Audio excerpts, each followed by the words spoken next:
Is this new camera a GoPro killer? 4K resolution, next level image stabilization, and only 320 euros? It definitely packs a punch, but let's go and find out how it compares to the GoPro.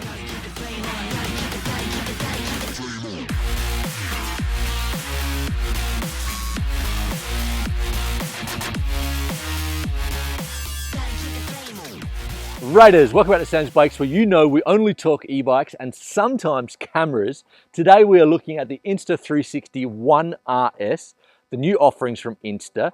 As you riders would know, Insta are a sponsor of the channel, and I've been waiting for this new beast to come out. This camera shoots 4K, next level image stabilization, and it's just over 300 euros.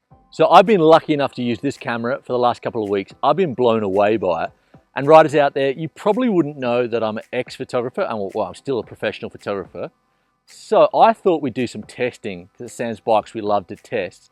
So I have brought along my old camera that I worked with for the last 12 months before Insta360 came. This is a GoPro Black with the max lens mod on it. This is going to set you back about 500 euros. That's what it cost me. This one is 320. So what we're going to do is we're going to do some testing, back-to-back testing, both these cameras, and just see, what the differences are. They're both great cameras, but this one economically is better value, and there's more, because there's always more. Check out this. Let me see if I can get it out here. Let me check this out. This camera turns into a 360 camera. So if you get the twin lens kit, which is 570 euros, you can turn it into a 360 camera and the original action camera, which is awesome. I'm going to show you how you do that. It's pretty easy. So the whole camera is modular. So it's got a case here. So that comes out, and it's kind of hard when I'm filming, but then the battery comes off, and then you just disconnect the lens. You grab the other lens out of your pocket and you put the other lens in like so. Then you attach the battery back again, like that. Then it goes back in the case, like so. And now, in what, less than a minute, we've got a 360 camera and an action camera. So as I said, we're going to go out, we're going to do back-to-back with the GoPro. And then also at the end, I'm going to show you what you can do with a 360 camera, because actually a 360 camera can really add to your POV footage. So let's go.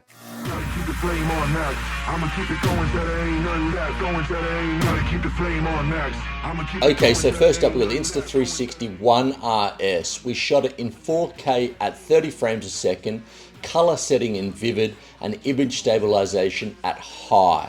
Overall, I'm really impressed with the image quality and the stabilization. Unfortunately, the exposure is a little bit overexposed. I've had this before with a GoPro on the same trail, but what I wanted to do is just show the riders out there exactly what you're going to get using the automatic setting. And now let's go on to compare it against the GoPro 9 with the max lens mod.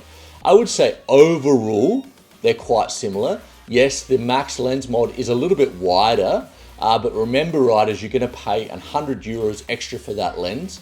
I would say colors are probably a little bit better on the Insta360. Stabilization, I would say, is on par.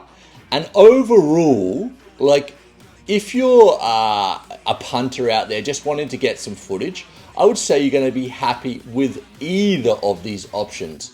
I think if you're looking at price-wise, 320 compared to like 450, 500, clearly Insta360 is the winner when you're looking at price. Okay, riders, and this is something I bought months ago in the anticipation for this new camera. So just to recap, this is a 360 camera. If you wanted to do that with a GoPro, you'd have to buy the GoPro Max, which is another 500 euros. So look at this. This is a belt, which could be a little bit dangerous, but I reckon it's going to give a super interesting look. And I'm always going to get, better angles, better creation.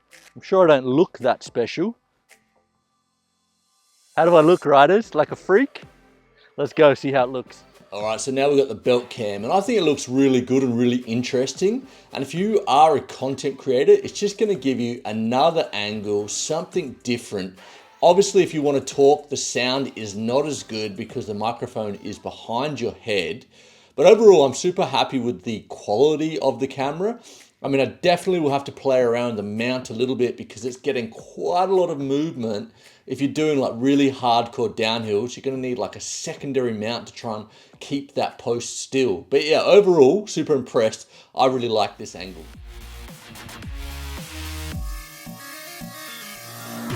Flame on max. I'ma keep it going till there ain't none left. Going till there ain't none. Keep the flame on max. I'ma keep it going till there ain't none left. Going till there. And what do you reckon of this mount? I'm not so sure, and definitely don't do it with low hanging branches. Something really cool. I can manage the Insta360 from my QUADLOCK, from my iPhone, from the handlebars on their app. So I can compose and see how it's going to look. I can hit record and stop from the phone, which is awesome. And now we're going off on the helmet cam, which I think gives a really good look, but you've got to be super careful of low hanging branches like those ones. And yeah, again, the sound is not so good because the mic is so far away from your mouth, but I reckon it gives a really cool look as well. Okay, that was a bit of fun. Lesson learned, don't use the helmet cam with low hung branches. I did almost take my head off. But overall, I'm gonna say the GoPro footage and the Insta360 footage are very good. You're not gonna be disappointed with either camera.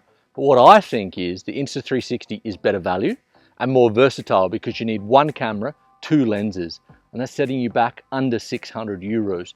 And also for the photographer geeks out there like me, this has a 48 megapixel camera on it. And also it shoots in a larger format. So it's got a larger sensor. And what does that mean in the real world? Well, you see on the new iPhones, they've got big like lenses on them. They're using bigger sensors. Bigger sensors give you less noise in low light and also just better overall picture quality. So I would dare say, I need to analyze it more, but I would dare say the picture quality is a bit better on the Insta360. And riders, that's it for me today. I hope you enjoyed this video. Make sure you check out the link in the show notes where you can get the best deals and offers on Insta360. I do earn a small commission, but it does help the channel out. And you know it, riders, if you haven't subscribed to Sam's Bikes, please do so. Share it with like-minded people. It really does mean a lot and helps out with those algorithms on YouTube. And stay safe out there. And we're going to see you next week.